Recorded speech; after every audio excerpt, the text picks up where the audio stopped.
வாகனவியல் தமிழ். வணக்கம் ஃப்ரெண்ட்ஸ், நான் கோபிநாத். இது வாகனவியல் தமிழ் மெக்கானிக்கல் யூடியூப் சேனல். இந்த வீடியோவில் நம்ம என்ன பார்க்க போகிறோன்னா, ஒரு ஆக்டிவா BS6 HT மாடல். காலையிலேருந்து எனக்கு ஒரு ப்ராப்ளமாக இருந்துச்சு. இது வேறு ஒரு மெக்கானிக் ஷெட்டு போயிருக்கு. இந்த வண்டியில் வண்டி ஸ்டார்ட் ஆகலை. ஃபியூல் பம்ப் மட்டும் வேலை செய்யலன்னு சொல்லிட்டு ட்ரை பண்ணி பார்த்துருக்காங்க. முடியலன்னு சொல்லிட்டு நம்மகிட்ட அனுப்பிச்சிட்டாங்க. ஆனால் இது உட்காந்து A to Z செக் பண்ணி பார்த்தேன். நம்மகிட்ட மேக்ஸிமம் இந்த ஸ்கூட்டி மாடல்லாம் நம்மகிட்ட வராது. அதனால் இதை பற்றி எனக்கும் பேசிக் ஒயரிங் தெரியாது, எப்படி வேலை செய்யுதுன்னு நமக்கு தெரியாது. சரின்னு சொல்லிட்டு என்ன தான் நடக்குது பார்க்கலாம், எடுத்த வண்டியை எடுத்து ஒன்று ஸ்டெப் பை ஸ்டெப்பாக செக் பண்ணி பார்த்து அந்த ப்ராப்ளத்தை சால்வ் பண்ணியிருக்கேன். ஃபியூல் பம்பு தான் அது ஓடலை. ஃபியூல் பம்பு மோட்ரு சுற்றலை. நம்ம கீ ஆன் பண்ணால் சும்மா 2 செகண்ட் டக்குன்னு ஸ்டக் ஆச்சு. நல்லா ஃபோர்ஸாக சுற்றலை. மறுபடியும் ஸ்டார்ட் பண்ணும்போது அதுதான் ஃபோர்ஸாக சுற்றலை. அதுக்கப்புறம் என்ன பண்ணால் நம்ம ஒரு ஒயரிங்காக செக் பண்ணோம். ஃபியூல் பம்போட சர்க்யூட் என்னன்னு சொல்லிட்டு முதல்ல புரிஞ்சுக்கிட்டு எப்படி எந்த ஒயர் எங்கே போகுதுன்னு சொல்லிட்டு செக் பண்ணி எப்படி அந்த ப்ராப்ளத்தை கண்டுபிடிச்சி எப்படி சால்வ் பண்ணணும்னு சொல்லிட்டு வீடியோவில் பார்க்க போகிறோம். ஏன்னா நெக்ஸ்ட் டைம் உங்களுக்கு இந்த மாதிரி பிரச்சனை வந்தால் ஒரு ஹோண்டா பைக்கில் ஃபியூல் பம்ப் ஓடலைன்னா அது எப்படி நம்ம கண்டுபிடிச்சி சரி பண்ணணும்னு சொல்லிட்டு ஈஸியாக சொல்லி தர போகிறேன். அது மட்டும் இல்லாமல் மற்ற வண்டிங்களை மாதிரி இதில் ஃபியூல் பம்பு ஓடாது. ஏன்னா மற்ற வண்டியில் பார்த்தீங்கன்னா ஒரு ஃபியூல் பம்ப் மோட்ரு ஓடணுன்னா ஒரு பாசிட்டிவ் ஒரு நெகட்டிவ் இருந்தால் ஓடும். ஆனால் இந்த வண்டியில் அப்படி கிடையாது. இது 3 phase மோட்டர்னு சொல்லுவாங்க. 3 phase மோட்டர்னா என்னன்னு சொல்லிட்டு நம்ம இந்த வீடியோவில் தெளிவாக பார்க்கலாம். எப்படி செக் பண்ணுறதுன்னு பார்க்கலாம். ஓகே ஃப்ரெண்ட்ஸ், வீடியோக்குள்ளே போகலாம். ஃப்ரெண்ட்ஸ், ஒரு சின்ன திருத்தம். இந்த வீடியோவில் நான் ஃபியூல் பம்புன்னு சொல்கிறது போல் சில இடத்துல செல்ஃப் மோட்டர்னு சொல்லிட்டேன். கன்ஃபியூஸ் ஆகிடுங்க. நன்றி. இந்த ஆக்டிவா தான் நம்மக்கிட்ட காலையில் ஸ்டார்டிங் ட்ரபிளுக்காக வந்துருந்துச்சு. இதில் எல்லாமே கரெக்டாக இருக்குது. Ignition, engine condition, air filter, throttle body, petrol எல்லாமே இருக்குது. ஆனால் ஃபியூல் பம்பு மட்டும் வேலை செய்யலை. அதான் கம்ப்ளைண்ட்டு. அந்த மெக்கானிக் நம்மகிட்ட அனுப்பிச்சி வச்சிட்டாரு. இப்போ ஃபியூல் பம்பு நம்மக்கிட்ட வேலை செய்யாமல் வருதுன்னா நம்ம நார்மலாக என்ன பண்ணுவோம்னா, ஒரு ஹீரோ பைக் வந்தாலும் ஒரு பஜாஜ் பைக் வந்தாலும் என்ன பண்ணுவோம், ஃபஸ்ட்டு ஃபியூல் பம்பு மோட்டருக்கு போகிற சாக்கெட்டை கழட்டி அதில் ஒரு பாசிட்டிவ் 12 வோல்ட்டு, DC 12 வோல்ட்டும் ஒரு நெகட்டிவ் வருதான்னு செக் பண்ணி பார்ப்போம். அது 2 ஒயர் வரும். ஃபியூல் கேஜ் இருக்கிற வண்டியாக இருந்தால் 4 ஒயர், 2 ஒயர் ஃபியூல் கேஜுக்கு போயிடும், 2 ஒயர் ஃபியூல் பம்புக்கு போயிடும். ஆனால் இதில் பார்த்தீங்கன்னா ஃபியூல் கேஜ் இந்த ஸ்கூட்டி மாதிரி வண்டிங்களில் மேலே வந்துடும். ஆக்டிவாவில் இதுதான் ஃபியூல் கேஜ். இது ஃபியூல் மோட்ரு. இதுதான் ஃபியூல் மோட்ரு. இந்த மோட்டரில் வர சாக்கெட் இது தான். இந்த சாக்கெட்டை இப்படி கழட்டி எடுத்துக்கலாம். இதில் பார்த்தீங்கன்னா நார்மலாக எல்லா வண்டிலையுமே 2 ஒயர் தான் வரும், ஒரு பாசிட்டிவ் ஒரு நெகட்டிவ். ஆனால் இந்த வண்டியில் 3 ஒயர் வருது. பார்த்தீங்கன்னா தெரியும். ஒரு ப்ரௌனில் ஒயிட்டு, ஒரு ப்ரௌனில் ரெட்டு, ஒரு ப்ரௌனில் ப்ளூ, மொத்தம் 3 ஒயர் வருது. இதில் எது பாசிட்டிவ் எது நெகட்டிவ், இந்த மோட்டர் எப்படி ஓடுதுன்னு பேசிக் ஐடியாவே எனக்கு ஆரம்பத்தில் இல்லை. ஏன்னா இந்த வண்டி இப்போ நான் தான் ஃபஸ்ட் டைம் பார்க்குறேன். இந்த மாடல் வண்டியை பார்க்கும்போது நமக்கு இந்த ஐடியாவே இல்லை. அதுக்கப்புறம் உட்காந்து இதை பற்றி நம்ம யோசிச்சு பார்த்ததுக்கப்புறம் தான் இது 3 phase மோட்டர். அதாவது இது நெகட்டிவ்லாம் வராது, 3மே பாசிட்டிவ் தான் வரும். அந்த பாசிட்டிவில் தான் இது ஓடுது. எப்படி வருது, இதில் எவ்வளோ வோல்டேஜ் வருதுன்னு ஃபஸ்ட்டு நம்ம பார்ப்போம். மல்டிமீட்ரு எங்கப்பா? மல்டிமீட்டரை DC 20ல் செட் பண்ணுறோம். செட் பண்ணிட்டு இந்த 3 ஒயர்லேயும் என்னென்ன வோல்டேஜ் எப்படி வருதுன்னு பார்ப்போம். ஃபஸ்ட்டு ஒரு ஒயராக பார்க்கலாம். இப்போ இந்த பின்னில் பார்த்தீங்கன்னா உள்ள மல்டிமீட்டர் பின்னு போகாது. அதனால் நான் ஒரு சின்ன ஒயரை ஜாயின் பண்ணிட்டு அதில் சொருகிக்கிறேன். அதுக்கப்புறம் அதில் மல்டிமீட்டர் வச்சுட்டு நம்ம நெகட்டிவ் கொடுத்துக்கலாம். நெகட்டிவ் இந்த போல்ட்லேயே கொடுத்துக்கலாம். எப்படிப்பா? நெகட்டிவ் நான் இன்ஜின் சேஸில் கொடுத்துக்கிறேன். இப்போ இந்த ஒயரில் எவ்வளோ வோல்டேஜ் வருதுன்னு பார்ப்போம். சாவி ஆஃப் பண்ணி ஆன் பண்ணுறேன். சாவி ஆஃப் பண்ணி ஆன் பண்ணால் ஃபியூல் பம்ப் ஓடும். 2.81 2.81 வந்துருக்கு ஒரு ஒயரில். மறுபடியும் ஆஃப் பண்ணி ஆன் பண்ணுறேன். 2.82.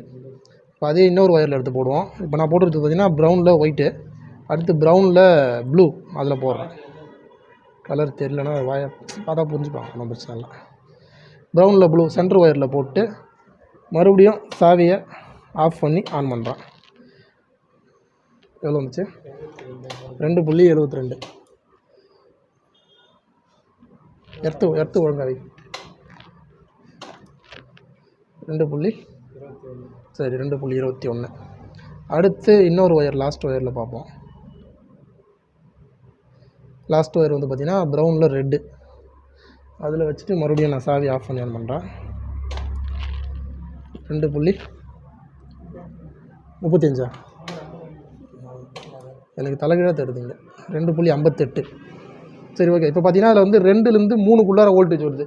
2.80, 2.30, 2.50 அந்த மாதிரி 2 வோல்ட்லேருந்து 3 வோல்ட்டுக்குள்ளே தான் அதில் சப்ளை வருது. அதுவும் 3 ஒயர்லேயுமே வருது. நெகட்டிவ் எதுவும் உள்ளே வரல.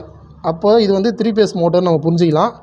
இந்த மோட்டரை நம்ம பழைய மோட்ரு மாதிரி இதோட ஒயரிங் கிடையாது. இதோட ஒயரிங் வேறு மாதிரி இருக்கும். பழைய அதாவது நார்மல் வண்டிகளில் பார்த்திங்கன்னா சாவி ஆன் பண்ணால் டேரெக்டாக DC சப்ளை செல்ஃப் மோட்டருக்கு போயிடும். ஒரு பஜாஜ் வண்டியாக இருந்தாலும் ஹீரோ வண்டி இருந்தாலும் செல்ஃப் மோட்டர் DC 12 வோல்ட்டு போயிடும். நம்ம செல்ஃப் போடும்போதோ இல்லை கிக்கர் அடிக்கும் போதோ ECUலேருந்து ஒரு நெகட்டிவ் சிக்னல் மட்டும் செல்ஃப் மோட்டருக்கு போகும். ஆனால் இதில் அப்படி கிடையாது, நெகட்டிவ் சிக்னலே கிடையாது, மூணுமே பாசிட்டிவ் சிக்னல் தான். 2 வோல்ட்லேருந்து 3 வோல்ட்டுக்குள்ளே வருது அந்த 3 ஒயர்லையுமே. அந்த 3 ஒயருமே எங்கேருந்து வருது நம்ம பார்க்கலாம். ஃபஸ்ட்டு இந்த மாதிரி இதில் வந்து வோல்டேஜ் வந்து வண்டி ஸ்டார்ட் ஆகலாம், செல்ஃப் மோட்டர் சுற்றலைன்னா அது கன்ஃபார்மாக மோட்டர் ஃபால்ட்டு தான் நம்ம கண்டுபிடிச்சிடலாம். 3 ஒயர்லையும் செக் பண்ணோம், 2லேருந்து 3 வோல்ட்டுக்குள்ளே வரணும். அப்படி வந்துச்சுன்னா செல்ஃப் மோட்டர் தான் ஃபால்ட், ஃபியூல் பம்பு மோட்டர் தான் ஃபால்ட்டு. ஒயரிங்லாம் கரெக்டாக இருக்குன்னு நம்ம புரிஞ்சிக்கலாம். சப்போஸ் அதில் வந்து வோல்டேஜ் வரல, 3 ஒயர்லையுமே வரலன்னு வச்சுங்க, இல்லை 2 ஒயரில் வருது, 1 ஒயரில் வரல, அப்படின்னு தான் எப்படி நம்ம அதை ஒரு ஸ்டெப் பை ஸ்டெப்பாக செக் பண்ணி அது ப்ராப்ளத்தை எப்படி கண்டுபிடிச்சி சால்வ் பண்ணுறதுன்னு பார்க்கலாம். இந்த வண்டியில் நான் என்ன பண்ணேன்னா, வோல்டேஜ் நமக்கு வருது, ஸ்டெப் பை ஸ்டெப்பாக செக் பண்ணி பார்த்துட்டேன். எனக்கு என்ன கன்ஃபியூஷன்னா, இதில் இவ்வளோ வோல்ட்டு தான் வருமா, இல்லை இதில் ஏன் நெகட்டிவ் இல்லை, இந்த மாதிரி நிறைய கன்ஃபியூஷனில் எனக்கு டைம் ஆகிடுச்சு இதை கண்டுபிடிக்கிறதுக்கு. அதனால தான் ரொம்ப டிலே பண்ணிட்டேன். இப்போ அதை வந்து கண்டுபிடிச்சதுக்கப்புறம் பார்த்தீங்கன்னா செல்ஃப் மோட்டர் தான் ஃபால்ட்டுன்னு சொல்லிட்டு மோட்டரை கழட்டி அதை கொஞ்சம் தட்டிக்கிட்டு க்ளீன் பண்ணி போட்டதுக்கப்புறம் மோட்டர் ஓடுது, வண்டி ஸ்டார்ட் ஆயிடுச்சு. இப்போது நீங்கள் எப்படி செக் பண்ணணும் ஸ்டெப் பை ஸ்டெப்பாக சொல்கிறேன் பாருங்கள். 3 ஒயர்லையுமே வோல்டேஜ் வரலாம். ஃபஸ்ட்டு நம்ம பார்க்க வேண்டியது பேட்டரி தான். பேட்டரியோட கண்டிஷனை செக் பண்ணணும். அதே DC 20 செட் பண்ணிட்டு பேட்டரியில் எவ்வளோ வோல்டேஜ் வருதுன்னு நம்ம பார்க்கணும். பேட்டரி வோல்டேஜ் எவ்வளோ, 12 வோல்ட்டுக்கு மேலே இருந்தால் ஓகே. 12.30 இருக்குது இதில். இப்போ இது ஓகே, நமக்கு வந்து பேட்டரி நல்ல கண்டிஷனில் இருக்குன்னு புரிஞ்சிக்கலாம். அடுத்து நம்ம என்ன பார்க்கணுன்னா, அடுத்து நம்ம ஃபியூஸ்லாம் செக் பண்ணோம். அதுக்கு முன்னாடி இந்த வண்டியில் வந்து மால் ஃபங்க்ஷன் லைட் எதுவும் எரியல. நான் ஓபடி போட்டு செக் பண்ணி பார்த்துட்டேன், எந்த விதமான மால் ஃபங்க்ஷன் எரியல. அதனாலேயே அது ப்ராப்ளத்தை கண்டுபிடிக்கிறதுக்கு ரொம்ப கொஞ்சம் கஷ்டமாயிடுச்சு. மால் ஃபங்க்ஷன் எரிஞ்சு தான் ஈஸியாக கண்டுபிடிச்சிக்கலாம், மால் ஃபங்க்ஷனே எரியல. சரி ஓகே, நம்ம பேட்டரி செக் பண்ணதுக்கப்புறம் அடுத்து என்ன பார்க்கணுன்னா, main relay, main fuse check பண்ணோம். 20 ஆம்ஸ் ஃபியூஸ் இருக்கும். அதுக்கப்புறம் 7.5 ஆம்ஸ் 5 ஃபியூஸ் இருக்கும். மெயின் ஃபியூஸ் செக் பண்ணோம். நீங்கள் ஃபியூஸை வந்து கழட்டி பார்க்கலாம், உள்ளே கம்பி கட்டாக இருக்கான்னு பார்க்கலாம். அப்படின்னா லைன் டெஸ்ட் இருந்தாலும் லைன் டெஸ்ட்டை நம்ம என்ன பண்ணோம், நெகட்டிவில் போட்டு இந்த ஃபியூஸில் லைன் வந்து செக் பண்ணிக்கலாம். இப்போ ஃபியூஸில் நார்மலாக பார்த்தீங்கன்னா மேலே வந்து 2 கம்பி மாதிரி கொடுத்துருப்பாங்க. இங்கே பார்த்தீங்கன்னா தெரியும், க்ளோஸ்அப்பில் கட்டு இது மாதிரி 2 கம்பி கொடுத்துருப்பாங்க. அந்த 2 கம்பி தான் நம்ம டச் பண்ணி பார்க்கணும். இப்போ 20 ஆம்ஸ் ஃபியூஸில் நான் வைக்கிறேன், லைன் டெஸ்ட் வைக்கிறேன். இப்போ பார்த்தீங்கன்னா லைன் டெஸ்ட் ஒரு கம்பி மேலே வச்சோம், லைட் டெஸ்ட் எரியுது. அதுக்கு பக்கத்தில் இருக்கிற கம்பி அதே ஃபியூஸில் வச்சோம், இப்போது டெஸ்டர் எரியுது. அப்போ இந்த ஃபியூஸ் நல்லா இருக்குன்னு அர்த்தம். அடுத்து இருக்கிற 7.5 ஆம்ஸ் மொத்தத்தையும் செக் பண்ணுறேன். இந்த பக்கம் லைன் வருது, இந்த பக்கம் லைன் வருது, ஓகே. இந்த பக்கம் ஓகே, அதுக்கு அடுத்து ஆப்போசிட் ஓகே, இதுவும் ஓகே, ஆப்போசிட்டும் ஓகே, இதுவும் ஓகே, ஆப்போசிட் ஓகே. கடைசியாக இருக்கிறது பார்த்தீங்களா, இதுதான் வந்து ஃபியூல் பம்போட ஃபியூஸு. இந்த 5வது ஃபியூஸ் 7.5 ஃபியூஸ். இதுலேயும் இந்த பக்கம் ஓகே, இந்த பக்கமும் ஓகே. அப்போ ஃபியூஸ் நல்லா இருக்குன்னு அர்த்தம். ஃபியூஸ் நமக்கு பிரச்சனை கிடையாது. பேட்டரி நல்லாயிருக்கு, ஃபியூஸ் நல்லாயிருக்கு, மெயின் ஃபியூஸ் நல்லாயிருக்கு. அடுத்து ரிலே பார்க்கணும். இதில் 2 ரிலே வரும். இதில் மேட் இன் சைனான்னு போட்டிருக்காங்க பார்த்தீங்களா. இது வந்து பார்த்திங்கன்னா சில இது வந்து மேட் இன் சைனா, சிலது மேட் இன் கொரியா, அந்த மாதிரி இருக்கும். இது மெயின் ஃபியூஸ் பார்த்திங்கன்னா இது செல்ஃபுக்கான ஃபியூஸ் தான். இது போயிடுச்சுன்னா வந்து செல்ஃப் மட்டும் தான் எடுக்காது, மற்றபடி எல்லாமே வேலை செய்யும். இது 2வது இருக்குது தான் ஃபியூல் பம்போட ரிலே.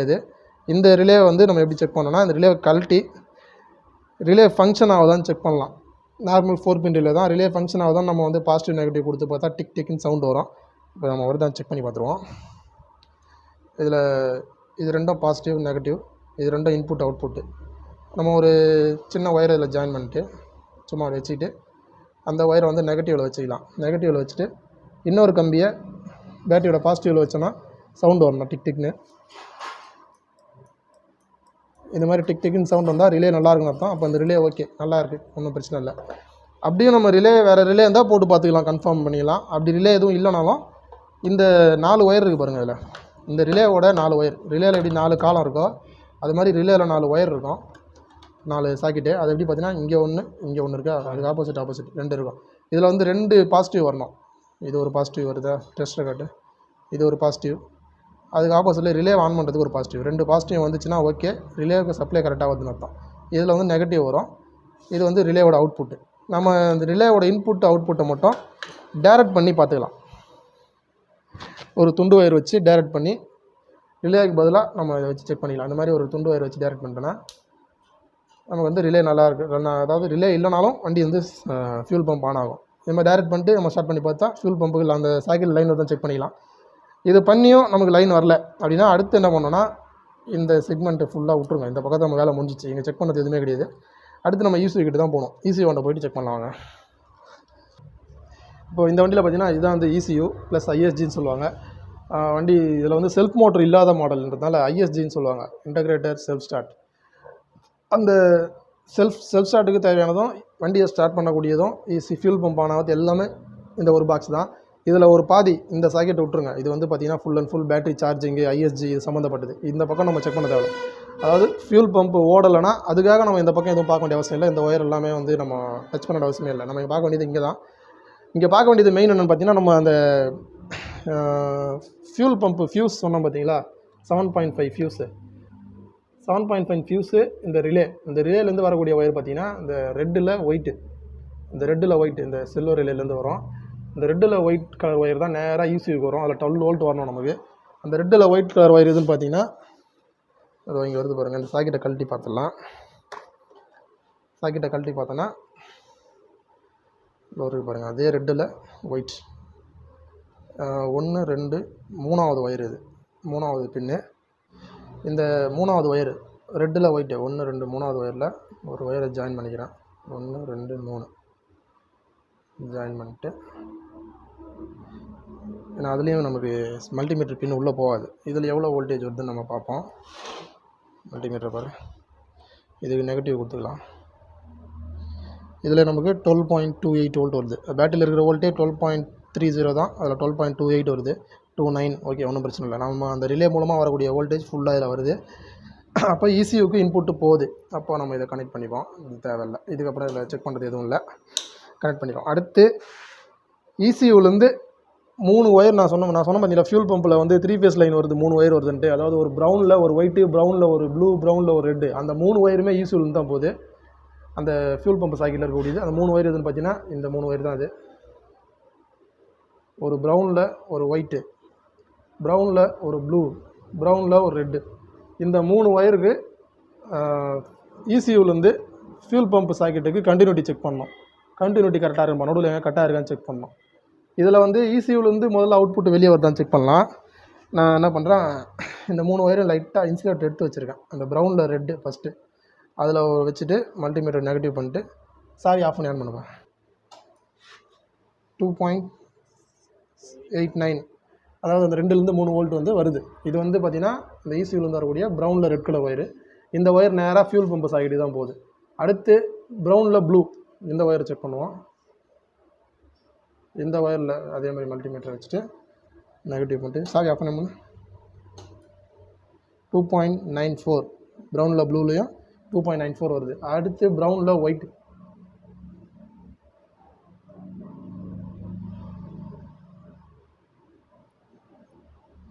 இப்போ சாவி ஆஃப் பண்ண 2.97.